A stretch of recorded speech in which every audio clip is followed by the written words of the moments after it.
Leora had spent her entire life believing that legends belonged in dusty books and old songs, not in the quiet farming valley where every season followed the last with comforting certainty, but certainty shattered on the morning a crimson eclipse painted the sky and 5 stone pillars erupted from the earth around her village, each carved with the image of a different beast whose glowing eyes followed every frightened villager except her, and before anyone could understand what was happening. The ancient village elder knelt before Leora with tears running freely down his weathered face and whispered that the prophecy they had hidden for generations had finally awakened, declaring that she alone carried the forgotten bloodline of the Moon Sovereign, the only person capable of preventing the wild dominion from swallowing the human kingdoms once again, although fulfilling that destiny demanded something no ordinary person could imagine, for she must travel beyond the border mountains and unite 5 cursed guardians who had abandoned civilization centuries earlier after their souls became fused with powerful beast spirits, warriors so feared that every kingdom spoke of them as monsters rather than protectors, and before Leora could refuse the pillars exploded into streams of light that wrapped around her wrists like silver ribbons before disappearing beneath her skin, leaving behind 5 glowing marks that pulsed with warmth while distant thunder echoed beneath perfectly clear skies, convincing everyone that the prophecy had truly begun. Yet instead of cheering, the elder simply bowed his head and admitted one final secret, explaining that the guardians would recognize only one sovereign and ancient custom demanded that they swear themselves completely to that ruler in bonds deeper than ordinary loyalty,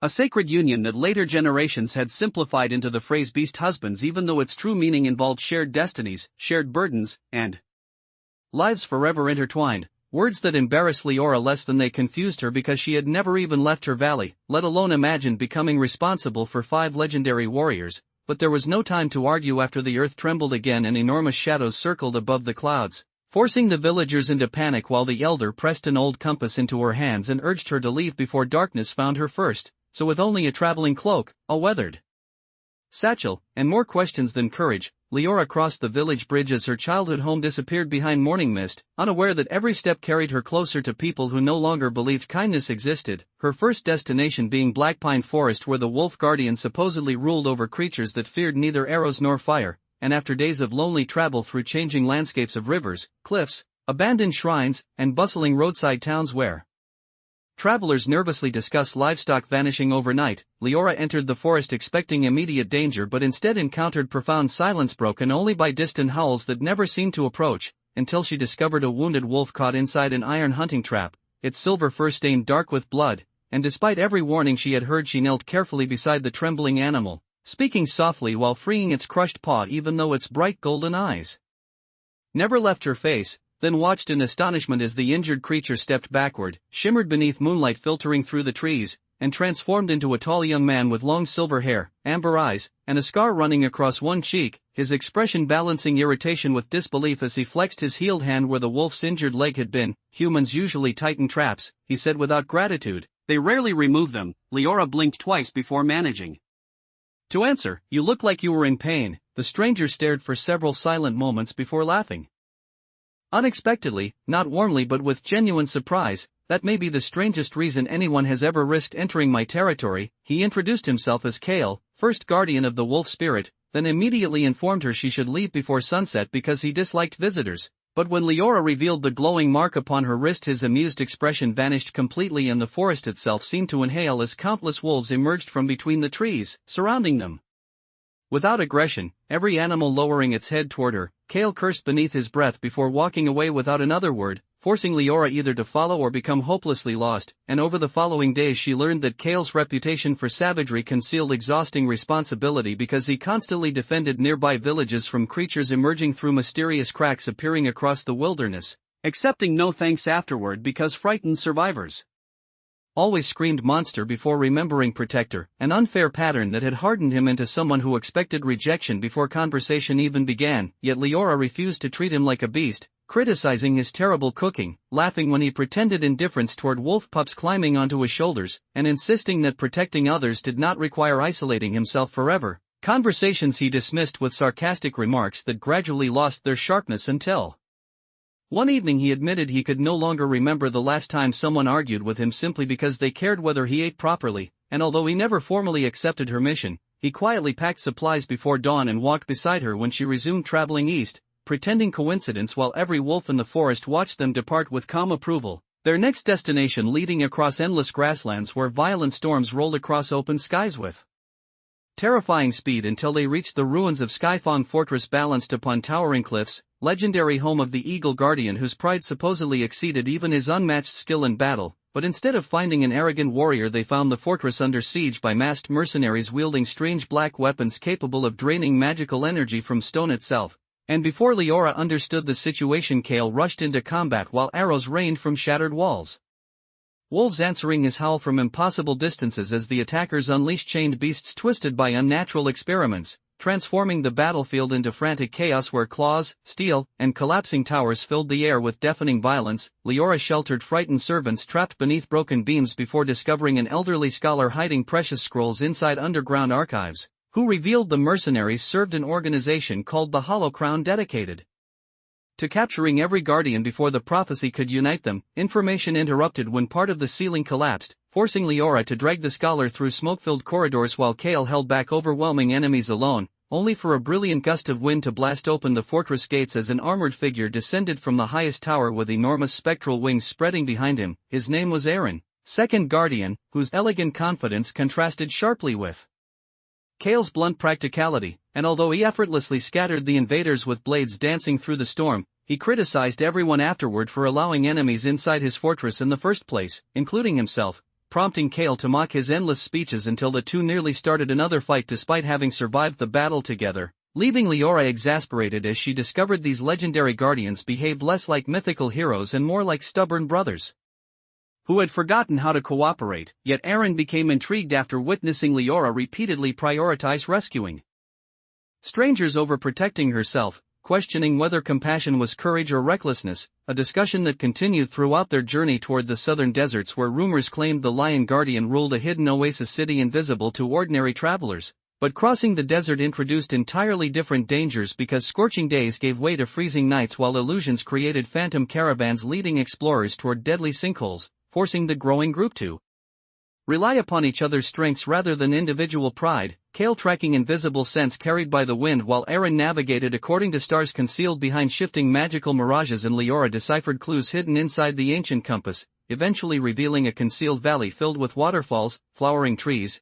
and golden architecture untouched by time, only to discover the oasis had become divided between loyal citizens and ambitious nobles attempting to overthrow their own protector after years without outside contact. And standing before the fractured council was Darius, the Lion Guardian, broad-shouldered, calm, and possessing the commanding presence of someone accustomed to impossible decisions, who refused to join Leora immediately because abandoning his people during civil unrest would betray everything he represented, leading Leora to remain within the oasis instead of arguing, helping farmers repair damaged irrigation channels, listening to ordinary families fearful of approaching conflict, and uncovering evidence that the rebellion had secretly received weapons from the Hollow Crown, transforming what appeared to be political disagreement into calculated sabotage, revelations that forced Darius to confront trusted advisors whose greed outweighed loyalty, culminating in an emotional public trial where he relinquished several ancient royal privileges rather than silence legitimate criticism, earning renewed trust through humility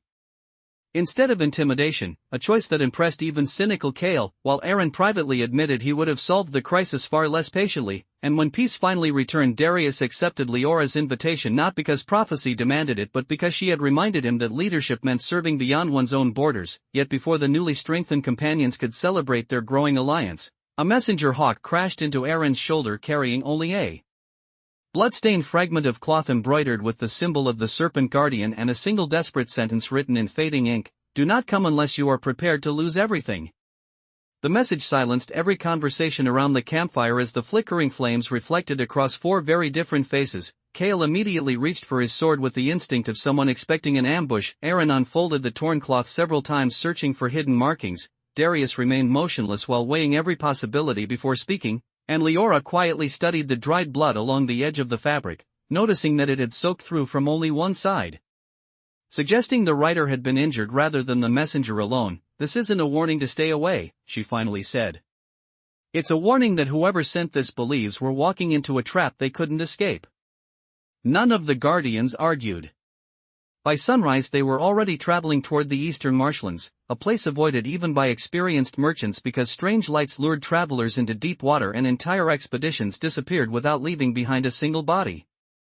Unlike the forests and deserts they had already crossed, the marsh possessed an eerie stillness that seemed to swallow every sound. Birds refused to sing. Insects barely buzzed. Even the wind drifted across the reeds with unnatural restraint. The deeper they ventured, the thicker the mist became until familiar faces faded into pale silhouettes only a few steps away.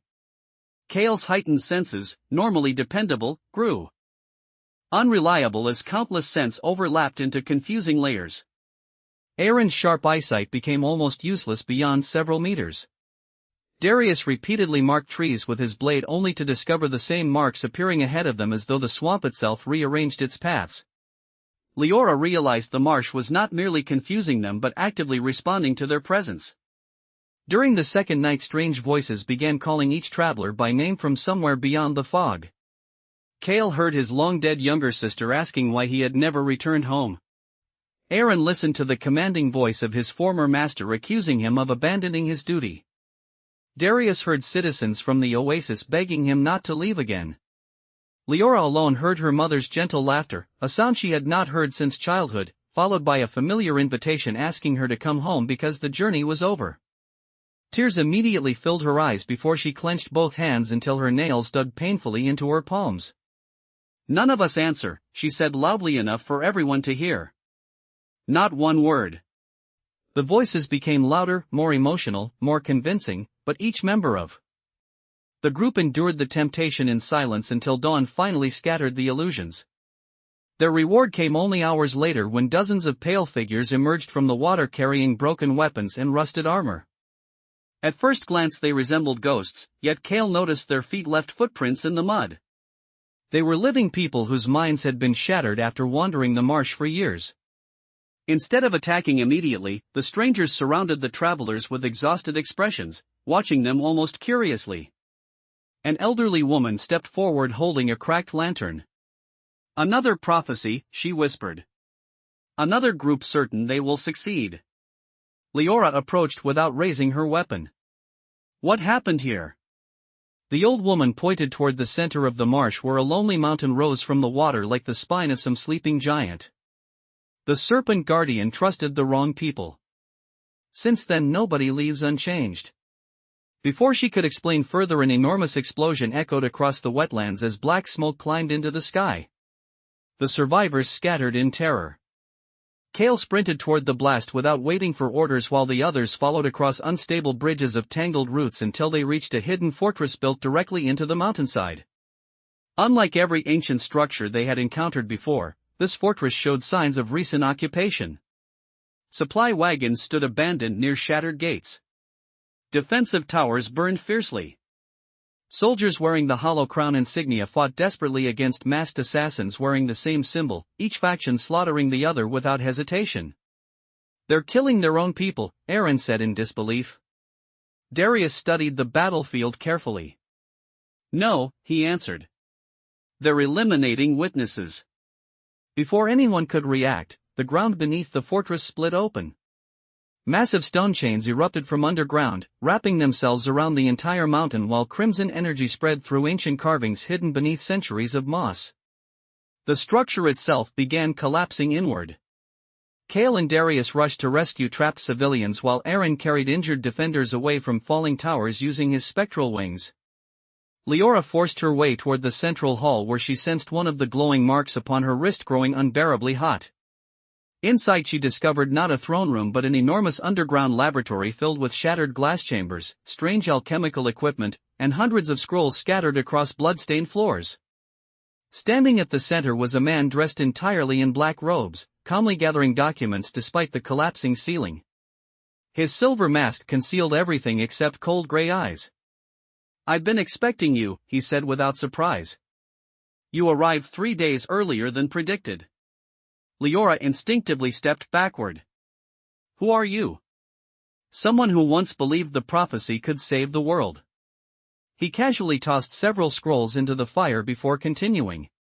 "Now I know better." Before Leora could demand answers, another voice echoed through the chamber. "Move away from her." A slender figure emerged from the shadows carrying twin curved blades. Long emerald hair flowed behind him while narrow golden eyes observed everything with unsettling precision. Unlike Cale's fierce intensity or Darius's commanding calm, this man's expression revealed almost nothing at all. He attacked the masked stranger without hesitation. Their blades collided faster than Leora could follow. Sparks exploded through the laboratory as shelves collapsed around them. Every movement resembled a carefully rehearsed dance where each fighter anticipated the other's attacks seconds before they occurred. Eventually the masked man deliberately stepped backward instead of pressing his advantage. "You always were the cleverest guardian, Silas." The emerald-haired warrior remained silent. "And you remain too sentimental," the masked stranger continued. "Protect them if you wish. They will eventually betray you exactly as they betrayed everyone before." He smiled beneath the mask, pressed one hand against the floor, and vanished inside a circle of black light moments before the laboratory completely collapsed. Silas immediately grabbed Leora's arm and pulled her through a narrow escape tunnel as the ceiling crashed behind them. They emerged outside just as the mountain fortress folded inward, sending enormous waves across the marsh. Breathing heavily, Leora stared at the quiet stranger who had saved her life. He studied the glowing mark on her wrist before lowering his weapons. "So," he said calmly, "the Moon Sovereign truly returned." Cale, Aaron, and Darius quickly arrived after ensuring the survivors had escaped. The reunion lasted only seconds before Cale narrowed his eyes suspiciously. "You knew that masked man?" Silas answered without defensiveness. "Yes." "Who is he?" "Our former brother." The silence that followed weighed heavier than the ruined mountain behind them. Aaron frowned. "There were only supposed to be 5 guardians." "There were 6, Silas replied quietly. "History erased one name because none of us wanted to remember what he became." Leora looked from one guardian to another, realizing that even Cale seemed genuinely shocked. "You're saying another guardian exists?" Silas nodded once. "Not only does he exist." His voice lost its steady calm for the first time. "He is the one who created the Hollow Crown, and he has spent the last 20 years hunting every one of us because he believes the prophecy should end before the 5th guardian is ever found." No one spoke for several moments. Then Leora asked the question that none of them wanted answered. "Where is the 5th guardian now?" Silas looked toward the distant northern horizon where dark storm clouds gathered despite the clear afternoon sky. "If we're already too late," he said softly, "then he's standing beside our enemy." Leora refused to accept that answer without proof, yet as the group left the drowned fortress behind, every mile north seemed to confirm Silas's warning. Villages that should have been thriving stood abandoned with doors left open, meals still resting on tables as though entire families had vanished in the middle of ordinary conversations. Livestock wandered freely without owners. Wells overflowed. Windmills continued turning above empty homes. There were no bodies, no signs of battle, and no smoke from burning buildings. The silence unsettled even Cale, who could track the faint scent of hundreds of people until it simply disappeared at the same invisible boundary surrounding each settlement. Aaron climbed high into the sky several times searching for refugee caravans but found only endless forests stretching toward snow-covered mountains. Darius questioned every traveler they encountered, yet the few merchants still using the northern roads had witnessed nothing except strange lights moving across the landscape after sunset. Leora sensed growing unease among her companions, not because they feared an enemy stronger than themselves but because they were confronting a mystery none of them understood. On the 4th evening they reached a monastery carved into a mountainside where dozens of monks still maintained ancient observatories. The oldest among them recognized the glowing marks on Leora's wrists immediately. Instead of welcoming the group with excitement, he sighed as though greeting people already carrying impossible burdens. He led them through circular halls covered with murals far older than any kingdom still standing. At first the paintings appeared to depict the familiar prophecy, the Moon Sovereign standing beside 5 beast guardians against an endless tide of darkness. But the deeper they ventured, the more the images changed. One hidden chamber contained an unfinished mural that had been deliberately covered by layers of plaster centuries earlier. Time had cracked the surface enough for another figure to become visible beside the 5 guardians. Unlike the others, this warrior wore no beast-shaped armor. His face remained deliberately scratched away. Silas stopped walking. The old monk noticed immediately. You recognize him? Silas answered quietly. I recognize what was erased. The monk nodded before lighting several oil lamps around the chamber. History remembers victories. It buries mistakes. Leora stepped closer to the damaged mural. Who was he? The monk looked toward Silas rather than answering himself. After several long moments, Silas finally spoke. His name was Orion. Even Kale seemed surprised to hear the name spoken aloud. Silas continued. He was never corrupted by greed. He wasn't consumed by hatred. He didn't seek power. Those lies were created later because the truth frightened everyone. Leora frowned. What truth? Silas met her eyes. He discovered the prophecy wasn't fixed. Nobody interrupted him. For generations we believed every event had already been decided. Orion proved otherwise. Ancient visions showed possibilities, not certainty. Every choice created another path. He warned the kingdoms that blindly following prophecy would eventually destroy them because people would stop thinking for themselves. Aaron folded his arms. That doesn't explain creating the hollow crown. No. Silas lowered his gaze. It explains why they tried to execute him. The room fell completely silent. The kings feared uncertainty more than war. Priests feared losing authority. Scholars feared admitting centuries of mistakes. They declared Orion a traitor before anyone listened to his evidence. We believed them. Kale closed his eyes. We hunted our own brother. Silas gave a slow nod. When we finally discovered the truth, he had already disappeared. Darius looked toward the damaged mural. And 20 years later he returned.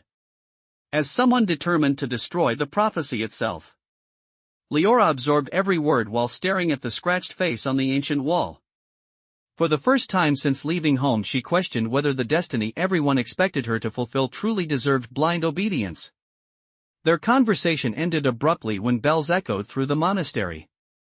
Not ceremonial bells. Warning bells. One frightened novice burst into the chamber. They're here. The mountains exploded with thunder. Outside, dozens of enormous creatures climbed impossible cliff faces. At first glance they resembled bears, wolves, and mountain cats, yet black crystal covered their bodies like armor while glowing crimson veins pulsed beneath the surface. Hollow-crowned soldiers advanced behind them carrying strange devices that projected shimmering barriers protecting the beasts from arrows. They're experimenting again, Kale growled. No, Silas replied while studying the creatures. They perfected it. The battle that followed unfolded unlike any confrontation the group had previously survived. Instead of charging recklessly, the corrupted beasts coordinated their attacks with chilling precision. One smashed through monastery gates while another deliberately collapsed staircases to separate defenders. Flying creatures circled overhead forcing Aaron into exhausting aerial combat while crystal-covered wolves blocked Kale from reaching civilians trapped inside burning buildings. Leora refused to remain hidden. Remembering lessons learned from every guardian, she organized frightened monks into rescue teams rather than fighters. Some carried water. Others evacuated ancient manuscripts before flames consumed priceless knowledge. Children hiding beneath collapsed roofs were guided through underground passages Darius discovered while reinforcing weakened tunnels with tremendous physical strength. Silas moved through the battlefield almost invisibly, striking only when necessary, dismantling enemy formations by removing commanders instead of slaughtering ordinary soldiers. Amid the chaos, Leora noticed one young hollow-crowned soldier frozen in fear beside a fallen comrade. He looked barely old enough to shave. His weapon trembled violently. He wasn't attacking anyone. He was terrified. Instead of ordering Kale to strike, Leora ran toward him. The soldier stared in disbelief. Why aren't you killing me? Because you're already scared enough. He lowered his weapon without realizing it. They told us you controlled monsters. Leora glanced toward Kale, who happened to be dragging two crystal beasts away from trapped civilians while loudly complaining about Aaron's terrible timing. They lied. The young soldier's expression collapsed into confusion. They told us the Guardians destroyed entire kingdoms. They're lying about that too. Before he could answer, a crystal beast lunged toward them. Leora barely reacted before the soldier shoved her aside, taking the full impact himself. He crashed into broken stone, bleeding heavily. Kale killed the creature moments later. Leora hurried to the injured soldier. "Why did you do that?" He coughed painfully. "Because, nobody ever risked their life for mine." His eyes slowly closed. Monks rushed him toward the infirmary. Watching the scene unfold, several nearby Hollow Crown soldiers hesitated. One lowered his sword. Then another. Confusion spread through their ranks as certainty gave way to doubt. Their commanders screamed for them to continue fighting. Some obeyed. Others simply walked away. By sunset the monastery still stood. The surviving attackers retreated into the mountains. Victory should have brought celebration. Instead, the defenders gathered around dozens of wounded from both sides, treating enemies and allies together because there were no longer enough healers to be selective. Late that night, Leora wandered alone onto the highest observation platform. Snow drifted quietly across ancient stone. She heard footsteps behind her. Silas joined her without speaking for several minutes. Finally, he broke the silence. "You changed today's battle."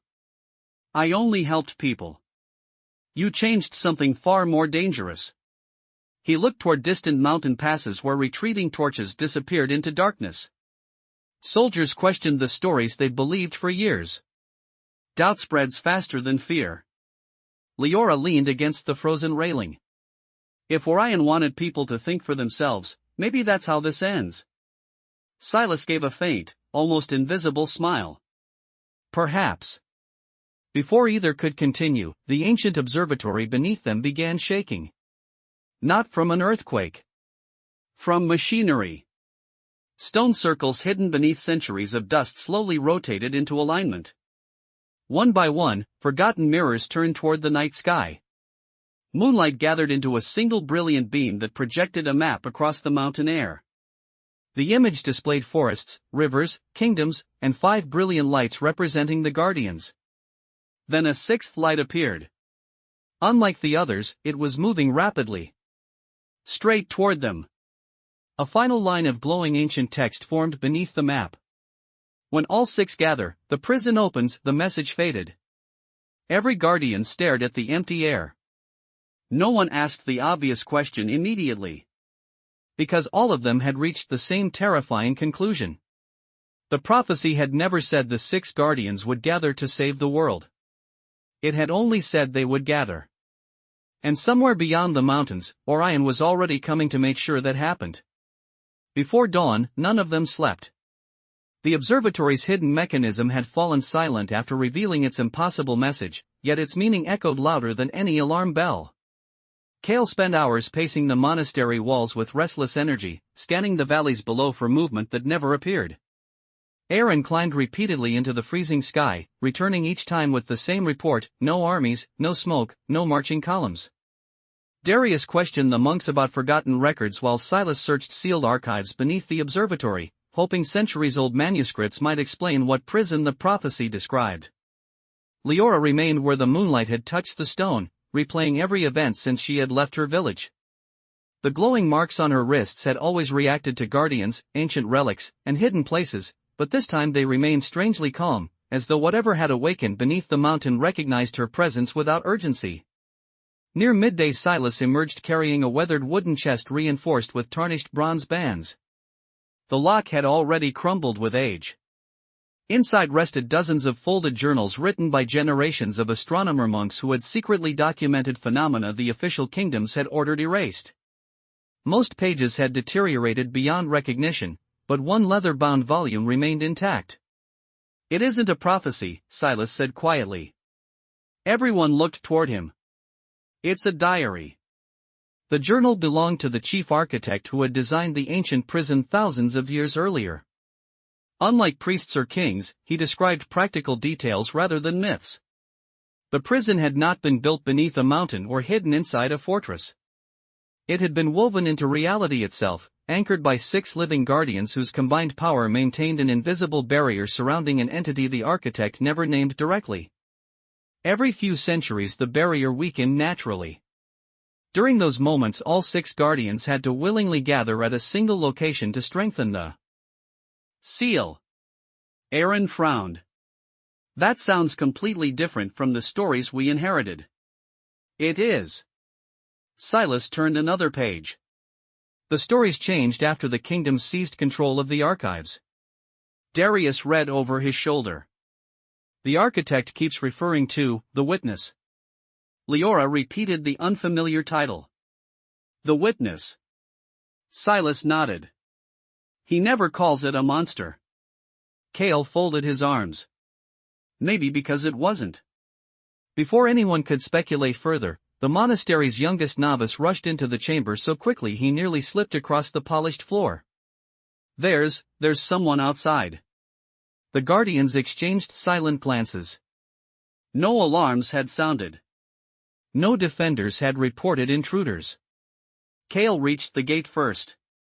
Standing alone beyond the monastery entrance was an elderly traveler wearing faded blue robes and carrying nothing except a walking staff carved from pale wood.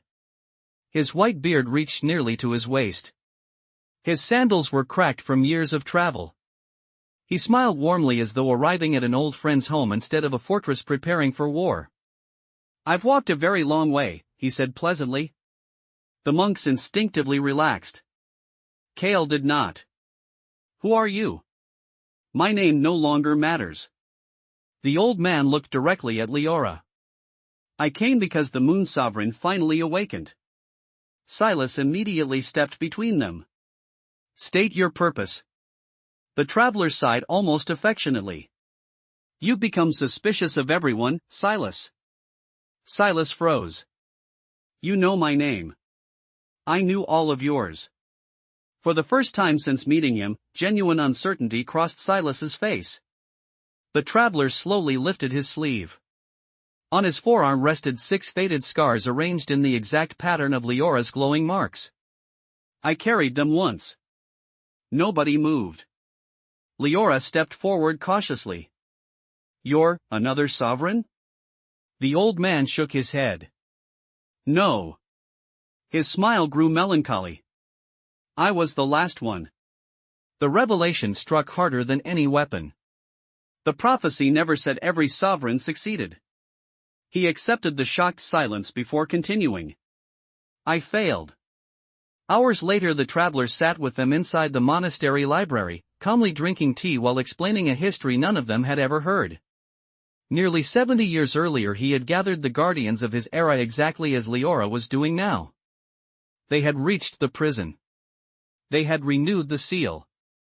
Then, believing the danger ended, the kingdoms once again buried the truth and rebuilt the same political lies that had nearly destroyed everything before. The prison wasn't created because the being inside was evil, the old man explained. It was created because humanity wasn't ready. Leora leaned forward. "Ready for what?" The traveler looked toward the window where snowflakes drifted lazily through the afternoon air. "The truth." Cale frowned. "You're making less sense with every sentence." The old man laughed softly. "I know." He placed the architect's journal beside the teacup. "The witness is older than civilization itself. It doesn't conquer kingdoms. It doesn't command armies. It doesn't hunger for power." Aaron crossed his arms. "Then why imprison it?" "Because it remembers." Silence followed. "It remembers every civilization that has ever existed before ours." Darius stared at him. "There were others?" "Many." The old man's gentle expression remained unchanged. "Some destroyed themselves through endless war.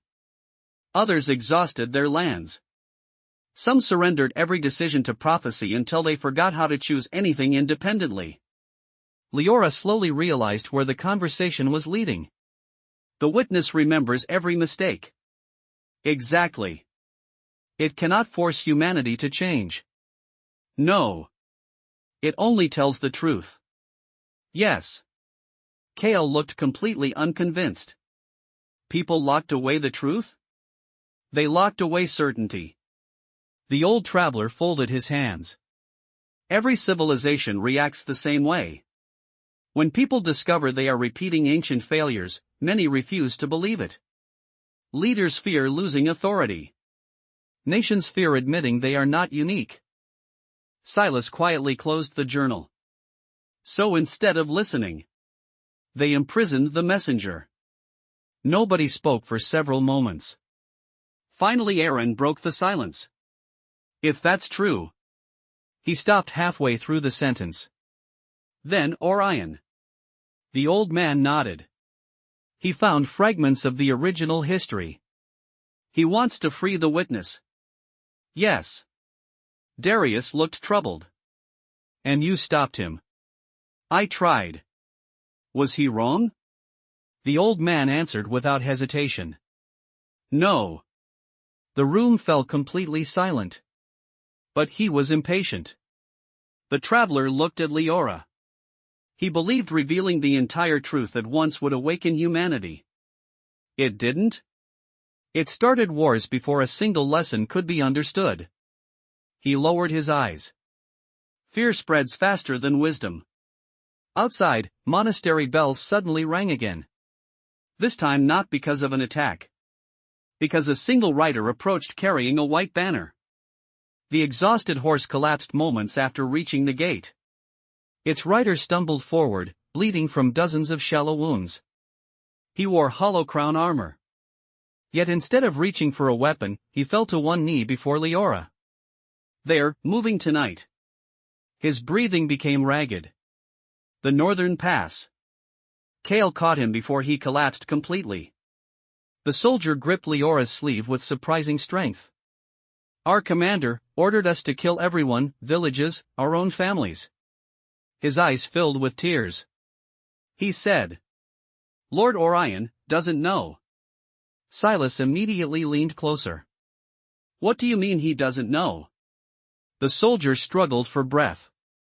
There are 2 factions. Everyone froze.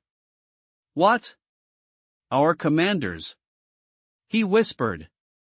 They obey Orion publicly, but secretly, they want the prison opened for themselves. His voice weakened. They've lied to him. Leora exchanged a stunned glance with Silas. If the soldier spoke truth, then Orion might not even realize what his own organization had become. The dying messenger managed one final sentence before losing consciousness. If you want to stop the massacre. He coughed blood onto the monastery floor. Don't fight Orion first. Save him. The words lingered in the library long after the wounded soldier lost consciousness, leaving no one eager to speak first because every assumption that had guided their journey had fractured within a single afternoon. Darius was the first to move. Instead of debating philosophy, he carried the unconscious messenger to the monastery infirmary himself, instructing the healers to treat him with the same urgency as any monk. Kale watched the scene from the doorway, rubbing the back of his neck in frustration. I hate it when enemies become complicated, he muttered. Aaron gave a tired smile. They usually were. We simply didn't know them well enough. Even Kale couldn't argue with that. The old sovereign remained seated beside the dying fire, quietly observing the guardians as though measuring not their strength but their choices. Leora approached him after the others dispersed to prepare for departure. You knew this moment would come. I hoped it wouldn't. You said you failed. I did. She sat across from him. What exactly was your mistake? The old man's eyes lingered on the dancing flames. I believed carrying every burden myself would protect everyone else. Leora frowned. That sounds noble. It sounds proud. He smiled sadly. I stopped asking for advice because I feared appearing uncertain. Eventually my companions obeyed me out of habit instead of challenging my decisions. He looked directly into her eyes. The day nobody disagrees with a leader is the day the leader becomes dangerous. Leora remembered every argument she had shared with Kale, every sarcastic remark from Aaron, every calm objection from Darius, every uncomfortable truth Silas had spoken without softening its edges. She had often wished they would simply agree with one another. Now she understood why they never did. That evening the group departed the monastery through a hidden mountain pass known only to the monks. Snow covered the narrow trail while sharp cliffs rose on both sides, forcing everyone into single file. The old sovereign refused to accompany them. "My road ended years ago," he explained. "But yours is still being written." Before Leora left, he handed her a small bronze ring engraved with 6 interlocking circles. "If the witness awakens..." He paused. "Don't ask whether it deserves freedom." She waited for the rest. "Ask whether humanity deserves the truth." Those words stayed with her as the monastery disappeared behind falling snow. 3 days later the landscape changed dramatically. The mountains opened into a vast northern plateau where frozen lakes reflected pale winter sunlight. Smoke rose from distant chimneys. Unlike the abandoned villages farther south, these settlements were alive. Too alive. Every village they passed bustled with activity despite the bitter cold. Farmers worked happily in frozen fields that should have produced nothing. Children laughed without coats. Merchants smiled constantly, greeting strangers with identical cheerful expressions. It was beautiful. It was wrong. Kale whispered first. "They don't smell right." Leora looked at him. "What do you mean?" "They're afraid." She watched the villagers again. They certainly didn't look frightened. Then she noticed one little girl drop a basket of apples. The fruit rolled across the road. The child smiled. Her mother smiled. The nearby merchants smiled. Nobody reacted naturally. Nobody sighed. Nobody laughed. Nobody comforted the child. They simply continued smiling. Silas quietly drew one of his twin blades. "Don't provoke them." A young baker approached carrying a basket of fresh bread. "Travelers," he called pleasantly. "You must be hungry." His voice sounded warm. His eyes did not. Darius accepted a loaf politely. It was still warm from the oven. Fresh. Real. Nothing appeared poisoned. Leora thanked the baker. He smiled exactly as before. "Have a joyful day." As they walked away, Aaron suddenly stopped. He looked back toward the village square. Every single villager had turned to watch them leave. None had spoken. None had moved. Hundreds of smiling faces followed them in complete silence until the road curved behind a hill. Only then did everyone release the breath they had been unconsciously holding. "I preferred monsters," Kale admitted. Late that afternoon they encountered the first genuine survivor. An elderly shepherd emerged from a cave overlooking the valley, waving frantically for them to stay quiet. Once hidden inside, he blocked the entrance with heavy stones before speaking. "They hear emotions." Leora blinked. "What?" "The smiling ones." His hands trembled violently. "If you panic, they come." Darius asked gently, "Who are they?" The shepherd shook his head. "I don't know anymore." He explained that several weeks earlier strangers wearing hollow crown uniforms had arrived promising protection from northern raids. Shortly afterward, strange crystal towers appeared outside every village. At first nothing changed. Then people stopped arguing. Families stopped disagreeing. Neighbors stopped stealing. Violence vanished. So did music. Stories disappeared. Nobody cried. Nobody celebrated. Nobody dreamed. "They're peaceful," the old shepherd whispered. "But they're empty." Silas immediately asked the question troubling everyone. "Where are the towers controlled from?" The shepherd pointed toward the distant horizon. "There used to be an observatory." Aaron exchanged a glance with Silas. "Another one." That night they climbed a ridge overlooking the northern plains. Far away, countless crystal towers shimmered beneath moonlight. Thin streams of silver light connected them like an enormous web stretching from village to village. At the very center stood a solitary fortress surrounded by 6 towering pillars. Leora's marks began glowing painfully. Kale stared at the distant structure. That's where he's waiting. Silas slowly shook his head. No. He narrowed his eyes. He's already left. Before anyone could ask how he knew, 6 riders appeared atop the opposite ridge. Each wore polished black armor. Each carried a different weapon. Unlike previous Hollow Crown soldiers, none concealed their faces. Their leader removed her helmet. She appeared barely older than Leora. Dark hair framed calm, intelligent eyes. Instead of attacking, she raised an empty hand. My name is Kasha. Nobody lowered their weapons. She expected that.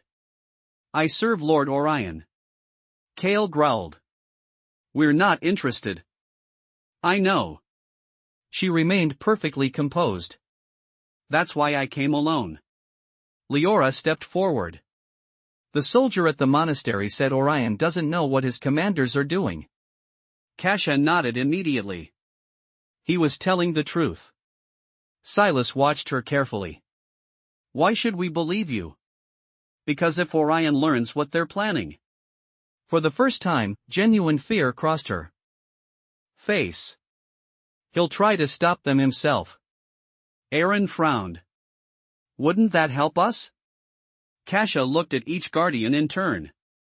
You don't understand. She lowered her voice. There are people inside the Hollow Crown who have spent years preparing for that exact moment. Leora felt cold despite her heavy cloak. What moment? Kasha answered without hesitation. The moment Lord Orion realizes he's been betrayed. Silence settled across the snowy ridge.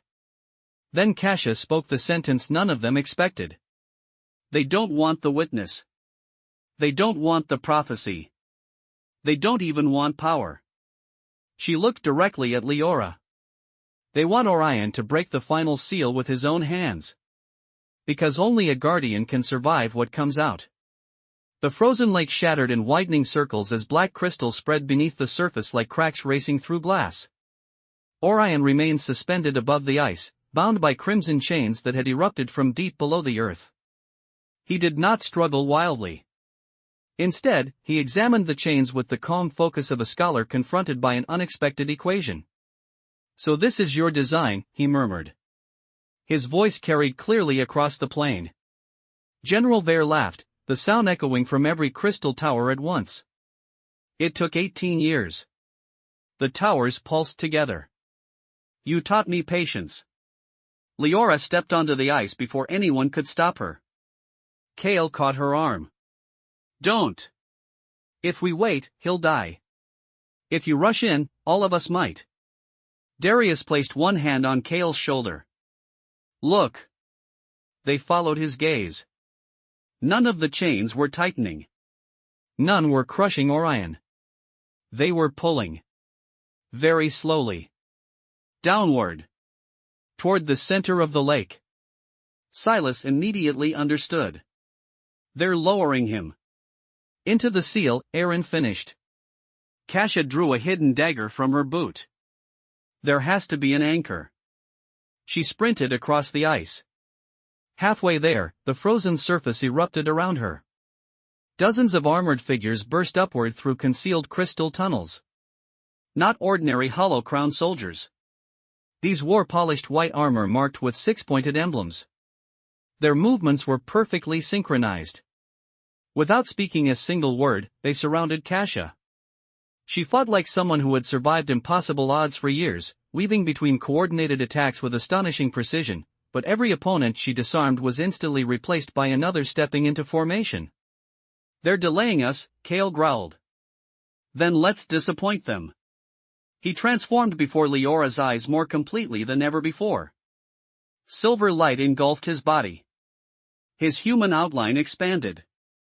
Moments later, an enormous spectral wolf towered over the battlefield, easily 3 times larger than any ordinary beast. Frost exploded beneath his paws as he charged, scattering white-armored soldiers in every direction with thunderous force. Aaron launched into the sky simultaneously. This time his wings were no translucent illusion. Brilliant feathers of living wind unfurled behind him, stretching farther than monastery rooftops. He climbed high above the battlefield before folding his wings. Then he fell. Like a spear. The impact unleashed a hurricane across the frozen lake. Crystal spikes shattered. Enemy formations collapsed. Darius advanced without spectacle. Without glowing light. Without transformation. He simply walked forward. Every soldier who attempted to block him discovered the terrifying difference between strength displayed and strength restrained. One shield shattered beneath his fist. Another opponent found himself lifted effortlessly and thrown clear across the battlefield without suffering a fatal injury. Darius never struck harder than necessary. He never struck the same way twice. Silas disappeared entirely. Leora lost sight of him within seconds. Only the occasional flash of emerald steel revealed his path as officers directing enemy formations quietly collapsed one after another. For the first time since leaving her village, Leora watched all 4 guardians fight together at full strength. None resembled monsters. They resembled living disasters held carefully under control. Yet despite their overwhelming power, more white-armored warriors continued emerging from beneath the ice. "They're buying time," Kasha shouted. "They don't need to win." Orion had already been pulled halfway into the crystal pillar. He finally raised his voice.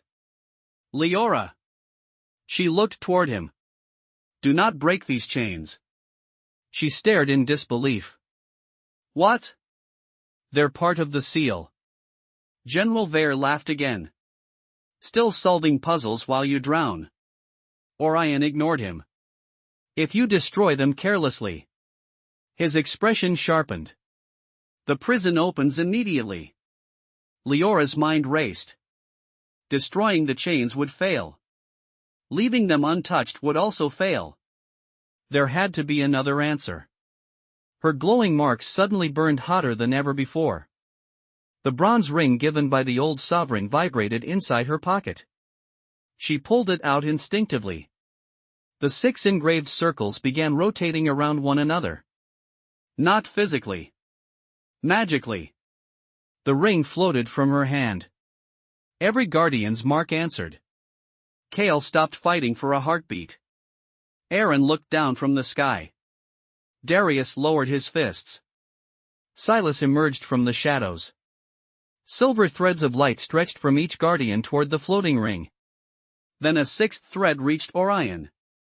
The ring projected an enormous circular pattern across the ice. Leora recognized it instantly. Not a weapon. A lock. The seal itself. The chains weren't holding Orion prisoner. They were replacing one missing piece. General Vare had never intended Orion to die. He intended Orion to become the 6th anchor permanently. A living lock. Forever. Kasha understood at the same moment. He wants the prison without guardians. Silas' eyes widened. If Orion becomes the anchor, the others become unnecessary, Darius finished. General Vare's amplified voice answered them proudly. Exactly. The crystal towers blazed brighter. Guardians grow old. Kingdoms change. Prophecies fail. But an eternal prison requires only one eternal prisoner. Even Orion looked genuinely surprised. You never wanted freedom. I wanted stability. Vare's voice carried absolute conviction. No kingdoms. No sovereigns. No guardians making impossible choices. One immortal sacrifice. One peaceful world. Leora felt a chill unrelated to winter. General Vare truly believed he was saving humanity. His methods were horrifying. His purpose was sincere. That made him far more dangerous than someone driven by greed. Suddenly the earth shook. Not violently. Rhythmically. Like an enormous heartbeat. Once. Twice. 3 times. Every crystal tower flickered. The frozen lake became perfectly still. A voice unlike any they had ever heard echoed softly beneath the world. Not loud. Not threatening. Merely ancient. So, the single word resonated inside every person's mind. Another age. Nobody moved. The heartbeat came again. I remember this sky. The black crystal surrounding Orion cracked. Not from outside. From within. General Vare shouted unseen orders. The towers overloaded. Crimson energy surged desperately into the chains. The ancient voice continued. You've changed the mountains. Another crack. You've forgotten the rivers. More chains fractured. Leora realized with astonishment that no one had opened the prison. The being inside was waking up on its own. Orion looked toward her. His calm expression had vanished for the first time. Leora. She met his eyes. When it speaks. He swallowed once. Listen before you decide. The final chain shattered. The crystal pillar split from top to bottom. No explosion followed. No wave of destruction. Instead, a single hand emerged from the darkness. It looked entirely human. An elderly hand. Weathered. Gentle. It rested lightly upon the broken crystal as though someone inside were simply climbing a staircase. Then an old woman stepped into the moonlight. She wore simple gray robes. Her silver hair was braided neatly down her back.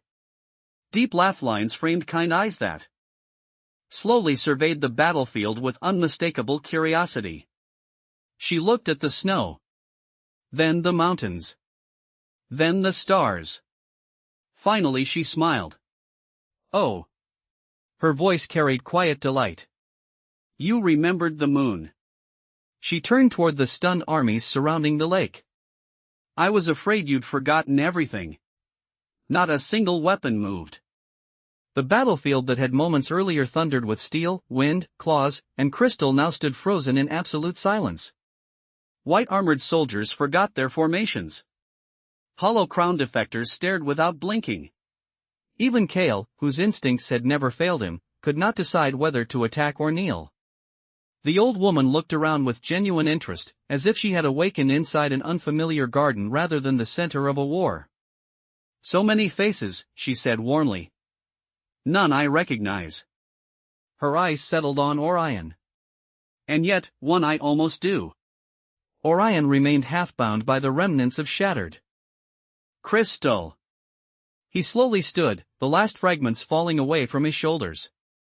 You are the witness. I suppose that's what they call me now. You remember the worlds before ours. She chuckled. I remember conversations. Gardens. Songs. Mistakes. Her smile faded only slightly. I also remember funerals. General Vare's voice suddenly roared from every crystal tower. Do not engage. Thousands of crystal mechanisms shifted at once. Hidden compartments opened across the towers. Massive spear-like crystals rose into the air, all pointing toward the old woman. Fire. The night exploded. Hundreds of crystal lances screamed across the frozen lake. Leora instinctively raised her arms. Kale lunged forward. Aaron folded his wings around the group. Darius planted himself between the attack and nearby civilians. Silas searched desperately for the hidden commander. None of them reached the old woman first. They didn't need to. Every crystal lance stopped. Not inches away. Not centimeters away. They simply stopped existing. One moment they filled the sky. The next they were gone. No explosion. No fragments. No light. As though reality itself had quietly forgotten they had ever been created. The old woman blinked. Oh. She looked mildly embarrassed. I forget that still happens. The battlefield became even quieter. General Vare spoke again, but his confidence had cracked. What, are you? She looked genuinely puzzled. I told you. No. His voice sharpened. What species? She considered the question for several seconds. I've never thought about it. Then she smiled apologetically. I suppose that's because species came much later. Even Orion stared. The old woman walked across the broken ice toward a fallen crystal spear that had somehow survived. She picked it up. Turned it over in her hands. Examined the craftsmanship. This is lovely work. She looked toward the distant towers. You've become clever. Then she sighed. But not wise. Without warning, she snapped the spear in half with effortless ease. The sound echoed unnaturally far. Every crystal tower across the northern plains flickered simultaneously. Silas narrowed his eyes. They're connected. The old woman nodded. Of course they are. You can see that? I can hear them. Leora frowned. Hear them? The crystals. The old woman tilted her head as though listening to distant music. They're frightened. Kasha whispered, crystals can't be frightened. They aren't. The witness smiled gently. The people who shaped them were. No one understood. Not completely. Yet somehow the answer felt meaningful. General Vare finally abandoned subtlety. The central fortress gates burst open. An enormous army poured across the frozen plains. Not thousands. Tens of thousands.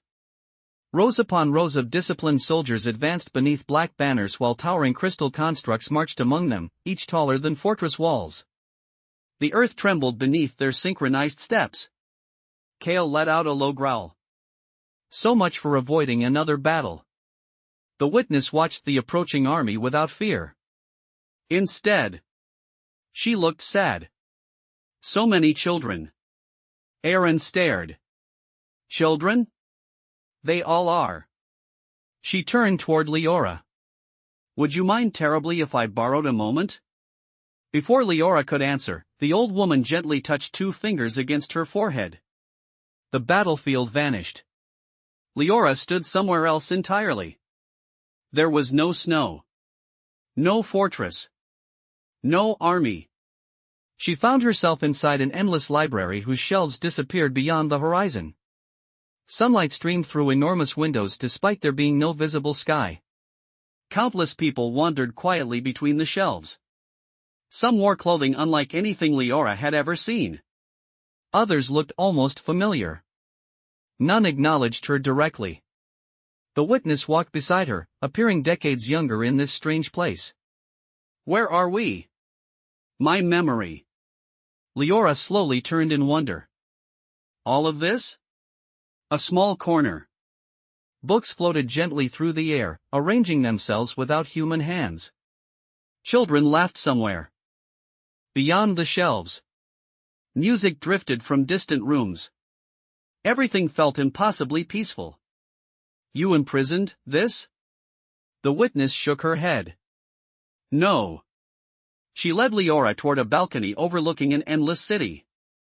Its towers shimmered with living gardens. Rivers flowed through streets lined with flowering trees. People of countless appearances lived together without visible fear. This was the 7th civilization. What happened? They believed they had solved every problem.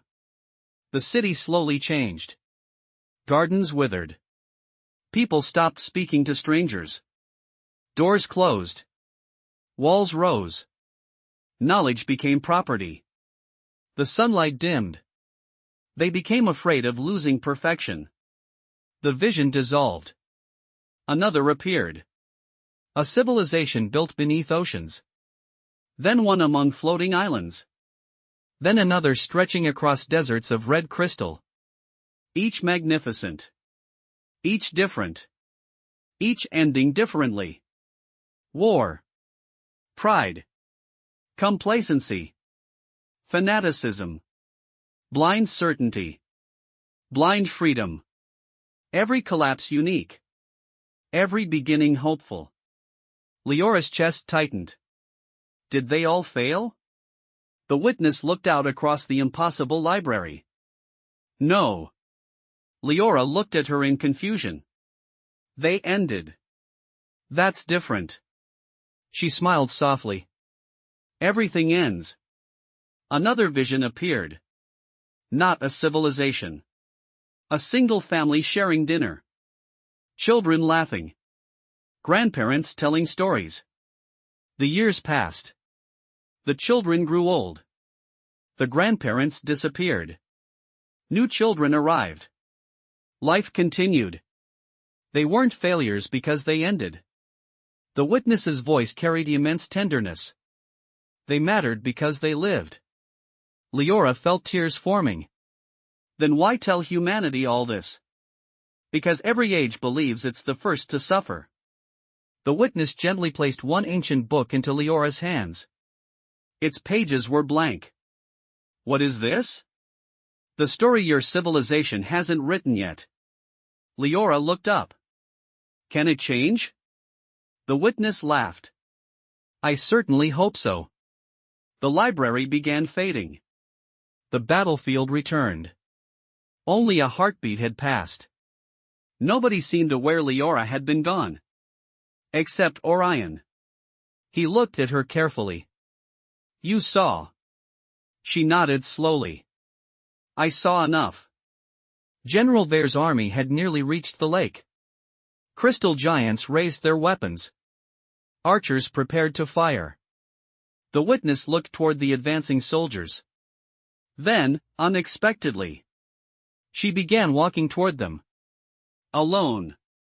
Kale stepped forward. We're not letting you face them yourself. The old woman smiled without turning around. I'm not facing them. She continued across the ice. I'm going to ask them a question. Thousands of enemy soldiers stopped as she approached. General Vare finally emerged from among them, mounted upon a massive black crystal beast. He removed his helmet. He was older than Silas had described. Gray streaks ran through his dark hair. Years of responsibility had carved deep lines across his face. His eyes were neither cruel nor mad. Only exhausted. The witness stopped a few paces away. She looked up at him kindly. General. Vare remained silent. She asked only one question. When was the last time? Her voice was barely above a whisper. You believed someone would help you before you had to save everyone else? The entire battlefield stood motionless. General Vare opened his mouth. No words came out. For the first time in decades, the man who had nearly remade the world could not remember the answer. General Vare remained motionless atop the crystal beast while thousands of soldiers waited for an order that did not come. His fingers loosened around the reins almost imperceptibly. The old woman's question had not struck his armor or challenged his strategy. It had reached a place he had buried beneath years of discipline. Finally, he answered. I don't remember. The witness nodded as though hearing a diagnosis rather than a confession. I thought so. Silence settled again. Not an uneasy silence. A thoughtful one. Then a sharp metallic click echoed from somewhere inside the ranks. Silas reacted instantly. Down. He threw himself toward the witness. Too late. A thin silver bolt streaked through the air. It did not come from the front. It came from behind General Vare. The projectile pierced his shoulder, erupting into black crystal that spread across his armor with terrifying speed. Vare stared at the wound in genuine surprise. His crystal mount screamed. The beast reared violently. Chaos exploded through the disciplined army. Several officers immediately shouted contradictory orders. Protect the general. No. Secure the seal. Capture the witness. Half the commanders obeyed one order. Half obeyed another. The perfect formation collapsed within seconds. Cash's face turned pale. It's happening. Kale caught the falling general before he struck the frozen ground. The crystal spreading across Vare's body wasn't killing him. It was controlling him. Black veins climbed toward his neck. He fought desperately against them. He struggled for breath. Found another way. A voice answered from somewhere above. You served your purpose. Everyone looked up. The night sky split open. Not with lightning. With geometry. Gigantic rings of black crystal unfolded high above the battlefield like the petals of an impossible flower. At their center stood a lone figure dressed in simple white robes.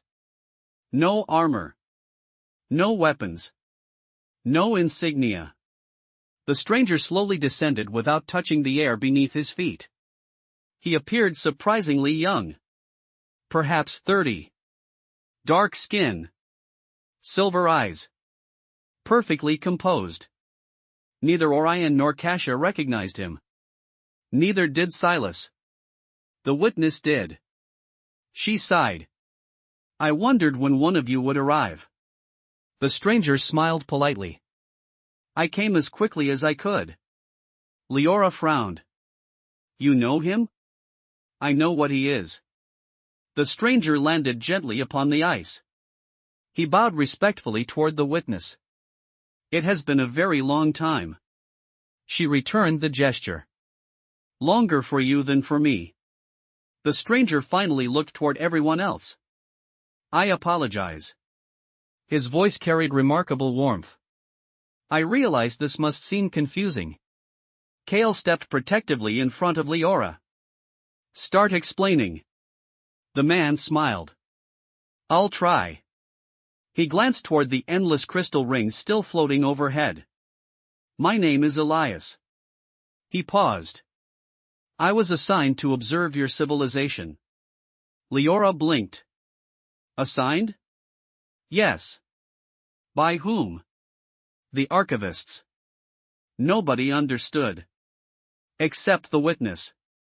She closed her eyes. You really sent them. Elias looked almost embarrassed. They insisted. Aaron folded his arms.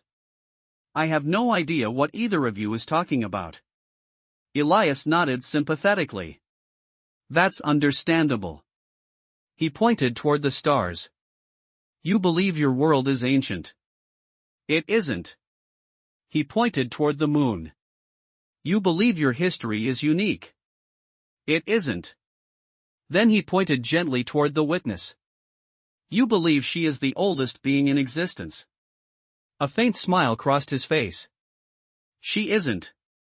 The frozen lake became utterly silent. Leora searched the witness's expression. She wasn't denying it. She wasn't surprised. Only tired. Elias continued. Thousands of civilizations have been carefully observed. Tens of thousands. Across worlds you cannot yet imagine.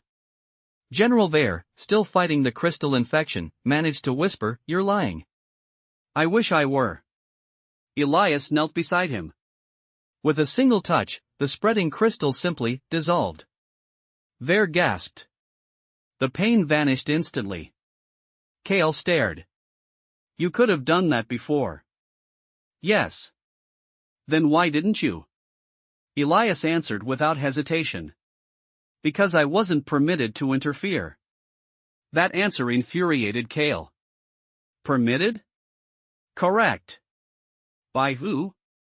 The archivists. Again. That name. Leora looked toward the witness. Who are they? The old woman remained silent for several seconds. Finally she answered. The librarians. Everyone stared. She smiled faintly. I told you memory was important. Elias nodded. They preserve the histories of civilizations. They never rule them. They never guide them. They only observe. Silas spoke quietly. Until now. Elias' smile disappeared. Yes. Until now. He looked toward the crystal. Towers stretching across the plains. Our rules changed. Why? Because this civilization did something unprecedented. Leora felt her heartbeat quicken. What? Elias looked directly at her. You imprisoned one of our own. The words struck like thunder. Kale looked from Elias to the witness. Then back again. You mean? Yes. The witness finished the sentence herself. I've never belonged to this world. No one spoke. Elias continued gently. She volunteered. To do what? To remember. Leora looked at the old woman. You chose this? I did. Why? The witness looked across the battlefield where thousands of frightened soldiers now listened instead of fighting. Because memory becomes lonely. Her eyes shimmered with quiet sadness. When civilizations forget, someone should remember them kindly. Tears unexpectedly filled Cash's eyes. Even General Vare looked shaken. Orion slowly approached. So everything. He gestured toward the prison. Could have ended at any time. Elias nodded. Yes. Then why leave her imprisoned? The answer came not from Elias, but from the witness. Because I asked them to. Everyone turned toward her. She smiled. I wasn't imprisoned. I was listening. Leora whispered, for thousands of years? Yes. Weren't you alone? The old woman laughed softly. Oh, child. She looked toward the endless horizon. I had every story your people ever told one another. She placed a hand over her heart. I was never alone. A low hum interrupted the moment. The enormous crystal rings above the battlefield began rotating faster. Elias looked upward. His calm expression finally changed. Concern. They're early. The witness frowned. They shouldn't be here yet. Leora looked between them. Who? Elias didn't answer immediately. Instead, he looked almost guilty. The archivists. One by one, tiny lights appeared among the stars. At first they resembled ordinary constellations. Then they began moving. Not falling. Approaching. Hundreds. Then thousands. Each light growing brighter. Closer. Larger. Until everyone realized they were not stars at all. They were ships. Ancient. Silent. Impossible in size. They drifted through the night sky without disturbing a single cloud. The largest eclipsed the moon. No engines roared. No weapons charged. Only quiet, patient movement. The witness looked upward for a long time. Then she sighed with affectionate exasperation. They're always dramatic. Elias smiled weakly. To be fair, they've been trying to find you for 3,000 years.